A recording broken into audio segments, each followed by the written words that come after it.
अब हम सभी लोगों के समक्ष पटना जिला प्रशांत योगाश्रम से आए हुए ब्रह्मचारिणी पूनम दीदी अपने विचारों को रखने जा रही हैं। हम सभी लोग ध्यानपूर्वक श्रवण करें।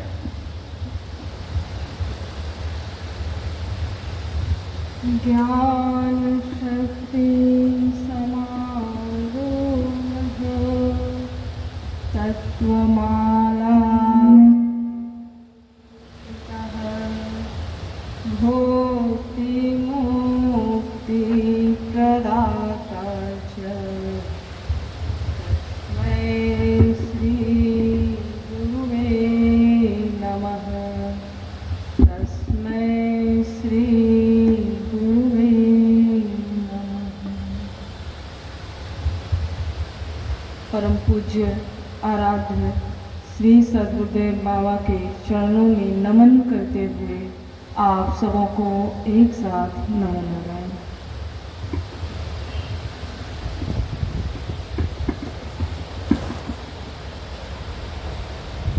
परम पूज्य प्रशांत गुरुदेव बाबा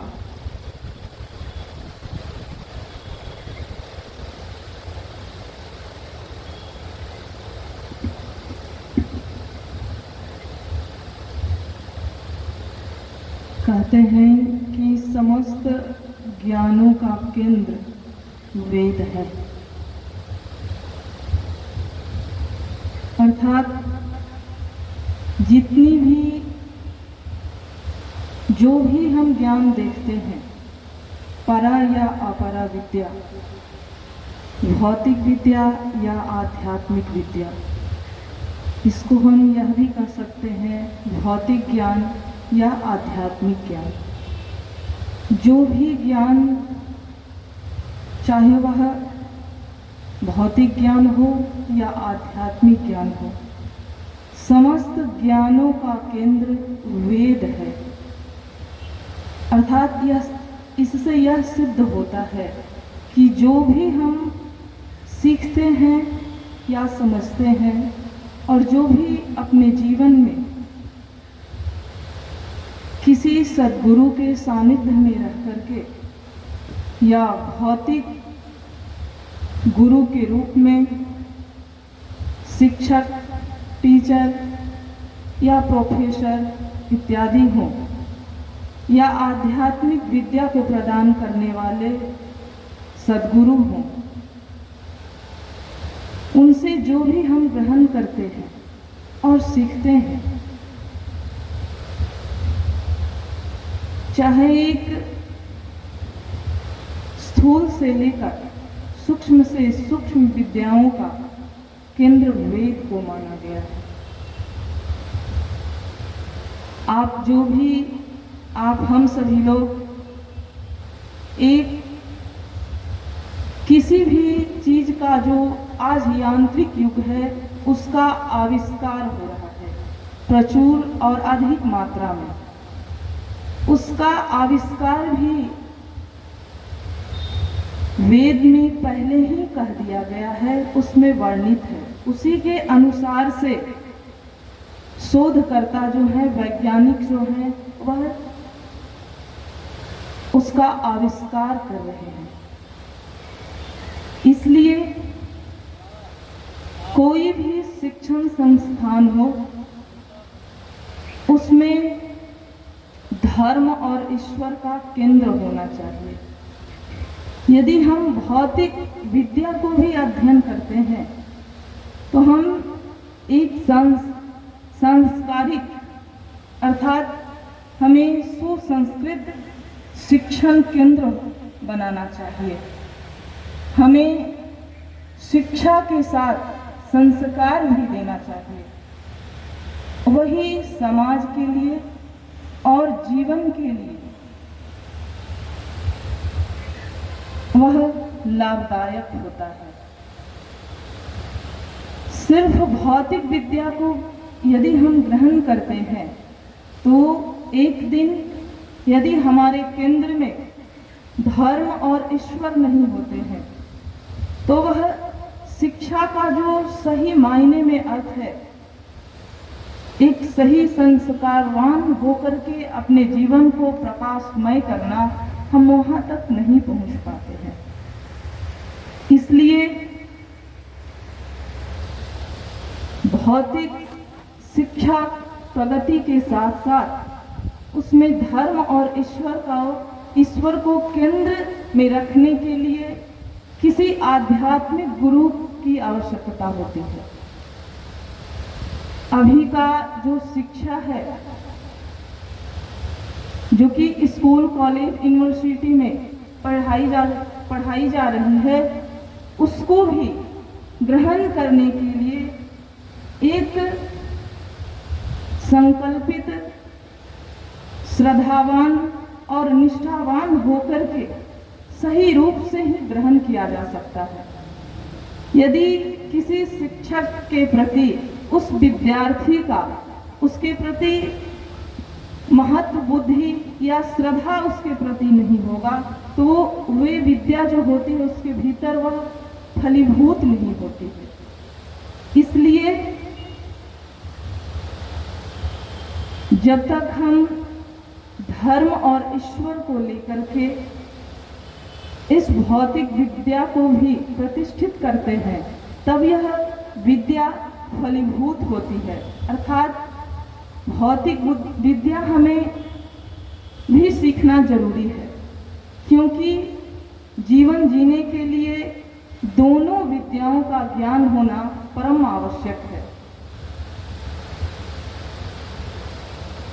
पहले के युग में गुरुकुल में दोनों शिक्षाएं प्रदान की जाती थी, लेकिन अभी हम सभी लोग के समक्ष दोनों विद्याएं अलग अलग प्रदान की जाती है।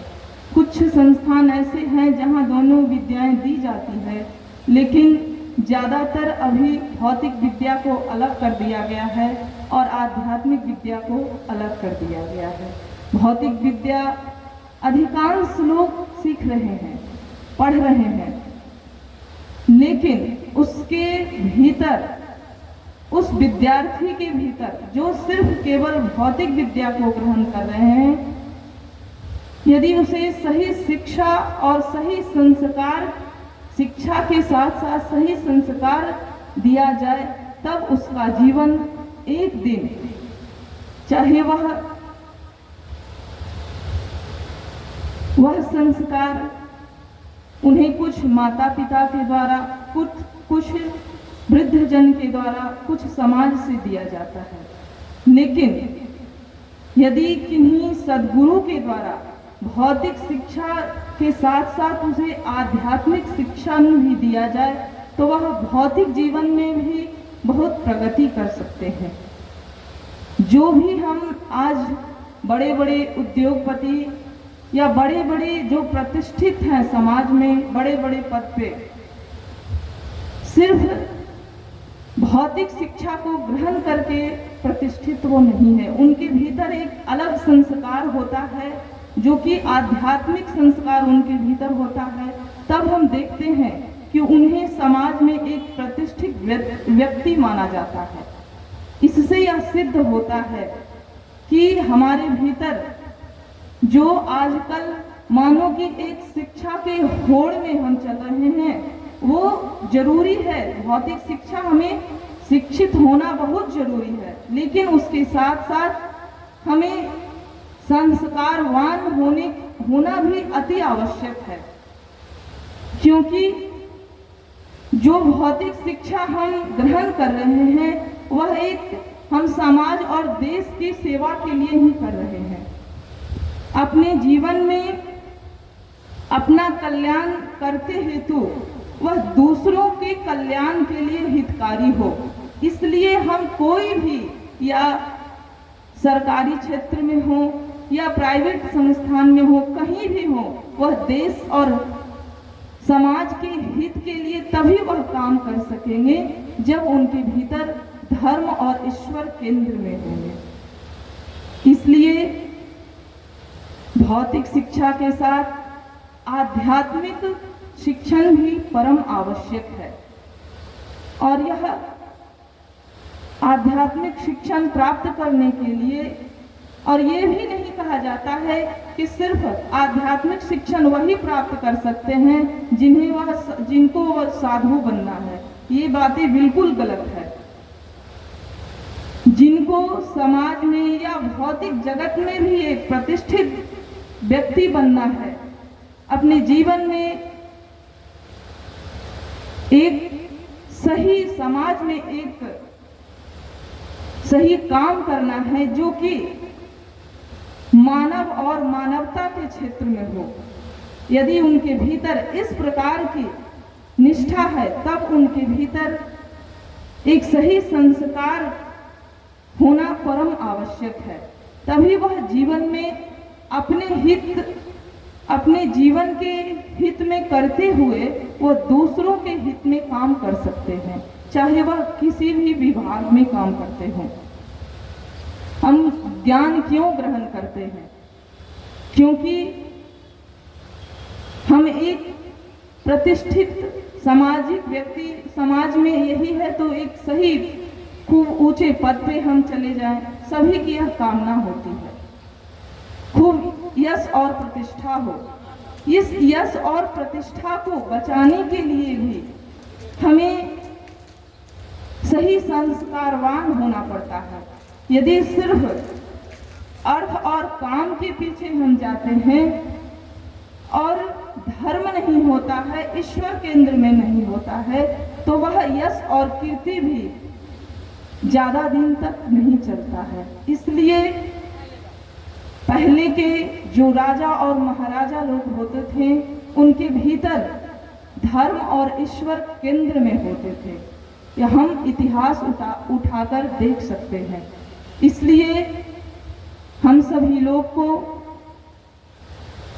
भौतिक शिक्षा के साथ उसमें बिल्कुल अच्छी पूरी भौतिक विद्या तो बिल्कुल अच्छे से ग्रहण करना चाहिए, लेकिन उसके साथ साथ हमें आध्यात्मिक विद्या के लिए किन्हीं सद्गुरु का मार्गदर्शन होना परम आवश्यक है। क्योंकि बहुत सूक्ष्म चीजें हमें पता भी नहीं चलती है और हमसे गलत हो जाता है, लेकिन कब शुरू हुआ, कैसे हम चले गए, हम उन गलत चीजों को कर लिए। बहुत अच्छे व्यक्ति जो नहीं भी करना चाहते हैं बुरे कार्य को, उनसे भी कभी हो जाता है।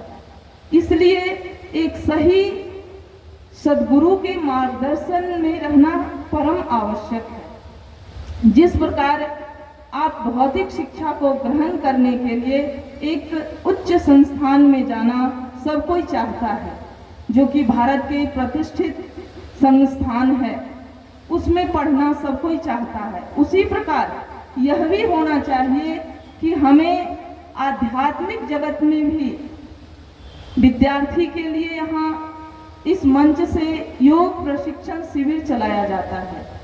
और ये बातें बिल्कुल गलत है कि जिसको सिर्फ साधु बनना है वही आध्यात्मिक विद्या ग्रहण करेगा। नहीं, आपको जीवन में हर किसी को दोनों विद्याएं परम आवश्यक है, क्योंकि जीवन तो हर किसी को जीना है, चाहे वह साधु हो चाहे वह सांसारिक व्यक्ति हो।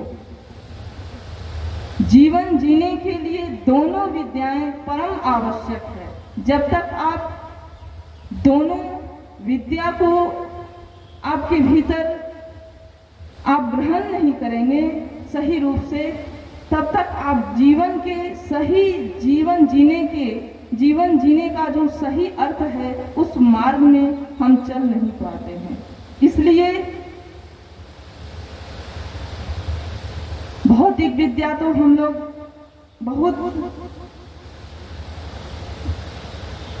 उसके लिए बहुत जुनून होता है विद्यार्थी के भीतर, बहुत कंपैशन होता है कि हम इन स्कूल और इन महाविद्यालय में मेरा दाखिला हो जाए और हम पढ़ें। यह बिल्कुल जरूरी है और मेहनत करनी चाहिए, लेकिन इसके साथ साथ हमारे भीतर कहीं न कहीं जो कि प्रतिष्ठित आध्यात्मिक संस्थान भी है, जो सही सद्गुरु है, उनके सानिध्य में रह करके यदि आप काम करते हैं तो आपके जीवन में चार चांद लग जाता है। इन्हीं शब्दों के साथ अपनी वाणी को यहीं पे विराम देती हूँ। श्री सद्गुरुदेव बाबा के चरणों में नमन करते हुए आप सबों को एक साथ नमो नारायण। अब हम सभी लोगों के समक्ष प्रशांत कन्या मिशन की संचालिका पटना जिला प्रशांत योगाश्रम गोवासा मंच से आए हुए ब्रह्मचारिणी अपर्णा अर्पण दीदी जी अपने विचारों को रखने जा रही हैं। हम सभी लोग ध्यान पूर्वक श्रवण करें।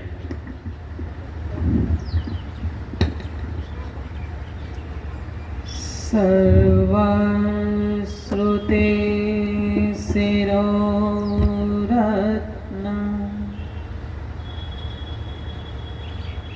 विराजित पदाम्बुजः वेदान्ताम्बुजसूर्यो यः तस्मै श्री गुरुवे नमः। तस्मै श्री गुरुवे नमः। श्री सद्गुरुदेव बाबा के चरणों में नमन करते हुए आप सबों को मेरा नमो नारायण। हम सभी लोग बिहार प्रांत के पूर्णिया जिले में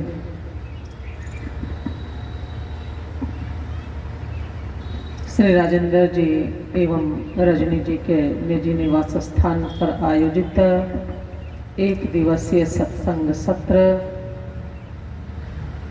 की जो 2025 ईस्वी के 23 अप्रैल को आयोजित है, उसके पूर्णाहुति सत्संग सत्र में उपस्थित हैं।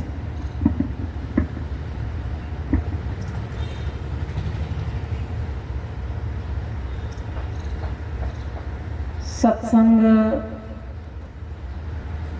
विवेक को प्रदान करने वाला होता है। गोस्वामी तुलसीदास जी ने कहा, बिनु सत्संग विवेक न होई। और विवेक ही वह सामर्थ्य है जिससे सामान्य भाषा में कहा जाए तो क्या करना चाहिए, क्या नहीं करना चाहिए, क्या सही है, क्या गलत है, इन सारे तथ्यों का हम विचार कर पाते हैं। पारमार्थिक धरातल पर देखा जाए तो नित्य अनित्य वस्तु का विवेक, आत्मा अनात्मा का विवेक, इन सारे तत्वों का जो विचार करने का सामर्थ्य है वह विवेक कहलाता है। यह बुद्धि का एक विशेष सामर्थ्य है।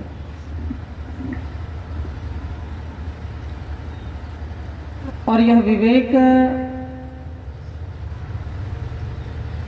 जीवन में जब विवेक की उपलब्धि होती है तो जीव इसी विवेक के द्वारा अपने जीवन के परम लक्ष्य तक पहुंच सकता है। इस जीवन को जीता हुआ, इस जीवन की समस्त कठिन से कठिन परिस्थितियों को पार करता हुआ वह अंततः इस भव सागर से पार कर जाता है, इस संसार से पार कर जाता है। यही वह विवेक का सामर्थ्य है। इस विवेक को प्राप्त करने के लिए हम बहुत प्रकार की विद्याओं को प्राप्त करते हैं, ग्रहण करते हैं। हर विद्या का यह कार्य है, यह लक्षण है कि वह हमें किसी न किसी चीज से मुक्त करती है। कहा सा विद्या या विमुक्तये। विद्या वही है जो हमें मुक्ति प्रदान करती है। अब यदि इसका व्यवहारिक धरातल पर विचार किया जाए तो इसी विद्या के द्वारा, यदि भौतिक विद्या को हम उपार्जित करते हैं तो इस विद्या के द्वारा हम धनार्जन करते हैं। इस धनार्जन के द्वारा हम अपनी दरिद्रता को समाप्त करते हैं, दरिद्रता के बंधन से मुक्त हो जाते हैं। तो सा विद्या या विमुक्तये घटित होता हुआ यहाँ दिखता है कि यदि हमने भौतिक विद्या को प्राप्त किया, उस विद्या का यह परिणाम है कि उस विद्या के सामर्थ्य से हम धन को उपार्जित करते हैं और जीवन से हम दरिद्रता से मुक्त हो जाते हैं। बहुत सारी चीजों से, बहुत सारे अभावों से हम मुक्त हो जाते हैं। अपनी मूर्खता से जिस किसी प्रकार की विद्या को हम प्राप्त करते हैं, उस विषय के प्रति जो हमारी अज्ञानता है उससे हम मुक्त हो जाते हैं, अर्थात उसका ज्ञान हमें प्राप्त हो जाता है। लेकिन परमार्थिक धरातल पर सा विद्या या विमुक्तये, विद्या वह है जो जीव को इस संसार से मुक्ति प्रदान करे, और ऐसी विद्या तो केवल और केवल ब्रह्म विद्या है। यह सर्वोत्कृष्ट विद्या है, यह परा विद्या है। और यही एक ऐसी विद्या है जो हमें समस्त बंधनों से दूर करने में समर्थ है, आत्यांतिक रूप से मुक्ति प्रदान करने में समर्थ है। क्योंकि ब्रह्म विद्या के अतिरिक्त जो अपरा विद्या है, जो भौतिक विद्या है, वह किसी एक विषय में ही हमको मुक्त करती है, सारे विषयों से हमें मुक्त नहीं करती। भगवान शंकराचार्य अपने भज गोविंदम ग्रंथ में कहते हैं कि चाहे आप संस्कृत के कितने बड़े विद्वान हो जाओ, नहीं नहीं रक्षति तुम कुरुम करणे। वह व्याकरण का विज्ञान, वह व्याकरण की विद्या आपकी रक्षा नहीं कर सकती। कब? जब आप इस संसार के बंधनों से मुक्त होना चाहते हैं। इस संसार के बंधनों से मुक्त होने का तो केवल और केवल एक ही उपाय है, वह है भज गोविंदम गोविंदम भज मूढ़मते। उस ईश्वर को ही भजना चाहिए, उस ब्रह्म विद्या को ही प्राप्त करनी चाहिए, जिसको प्राप्त करके हम संसार के समस्त बंधनों से छूट जाते हैं। संसार का बंधन क्या है? संसार का बंधन है जीवन में प्राप्त होने वाली समस्त दुखद परिस्थितियां, जिसको झेलने के लिए हम विवश हैं। हम चाह करके भी उन दुखद परिस्थितियों को मना नहीं कर सकते, चूंकि हम उसे भोगने के लिए, उसे झेलने के लिए विवश हैं। इसलिए हमारे महापुरुषों ने, हमारे शास्त्रों में उसे बंधन का नाम दिया गया है कि मानो हम उससे जकड़े हुए हैं। उससे हम, जैसे हमको कोई बांध दे तो हम स्वयं से स्वतंत्र नहीं हो सकते, उसी प्रकार से इन परिस्थितियों से यह जीव बंध जाता है और चाह करके भी इससे नहीं छूट पाता। छूटना चाहता है लेकिन छूट नहीं पाता। क्यों? क्योंकि प्रारब्ध के अनुसार से ये परिस्थितियां उसे भोगना ही पड़ता है।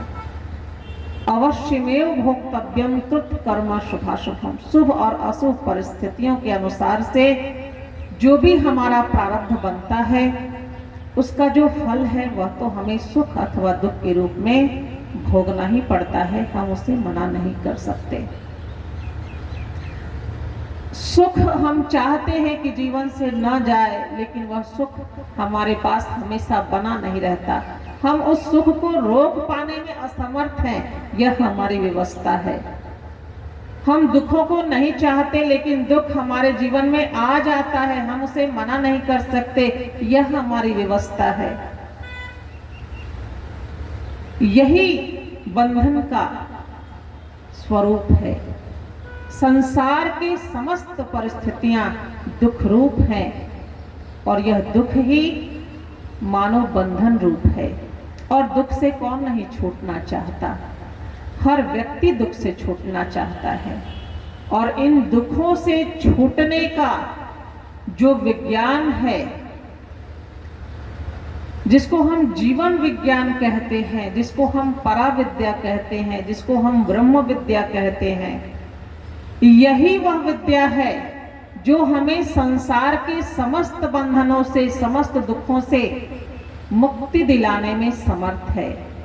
इसके अतिरिक्त अन्य किसी भी प्रकार की विद्या में यह सामर्थ्य नहीं कि वह हमें इन सांसारिक दुखों से, इन सांसारिक बंधनों से मुक्त कर सके। इसलिए यदि हम विद्या को ग्रहण करना चाहते हैं तो उस विद्या का स्वरूप क्या है, भौतिक विद्या की सीमा कहाँ तक है, उससे ऊपर जो संसार सागर से मुक्ति दिलाने वाली विद्या है ब्रह्म विद्या, इसका स्वरूप क्या है, इसकी प्राप्ति कहाँ से होती है, इसको प्राप्त करके इसका फल क्या हमें प्राप्त होता है, इन सारे तथ्यों पर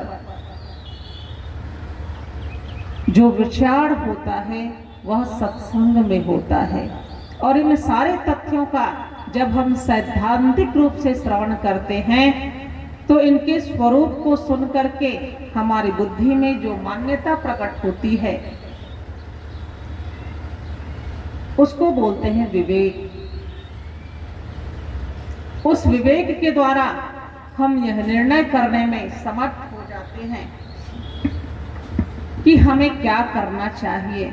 जैसे यदि हमने अभी यह श्रवण किया कि ब्रह्म विद्या समस्त सांसारिक बंधनों से, दुखों से मुक्ति दिलाने में समर्थ है, लेकिन अपरा विद्या जो भौतिक विद्या है वह तो हमें किसी एक विषय से, दो विषय से तात्कालिक रूप से हमें मुक्ति तो प्रदान कर सकती है, लेकिन आत्यंतिक मुक्ति हमें नहीं प्रदान कर सकती। यदि ऐसा विचार, ऐसा विवेक हमारे अंदर प्रतिष्ठित हो जाए तो हमारी बुद्धि यह निर्णय करने में समर्थ हो जाती है कि हमें कौन सी विद्या प्राप्त करनी चाहिए। हमारी बुद्धि हमेशा यह निर्णय देती है कि जो सर्वोत्कृष्ट विद्या है, जिससे हम अपने जीवन के समस्त दुखों को दूर कर सकते हैं, ऐसी ही विद्या प्राप्त करनी चाहिए।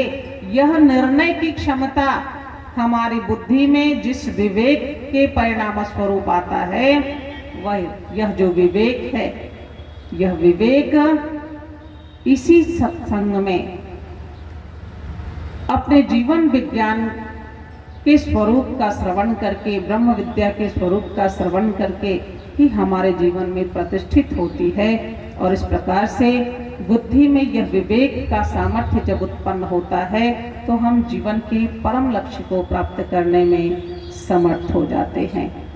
इन्हीं शब्दों के साथ मैं अपनी वाणी को विराम देती हूँ। श्री सद्गुरुदेव बाबा के चरणों में नमन करते हुए आप सबों को मेरा नमो नारायण।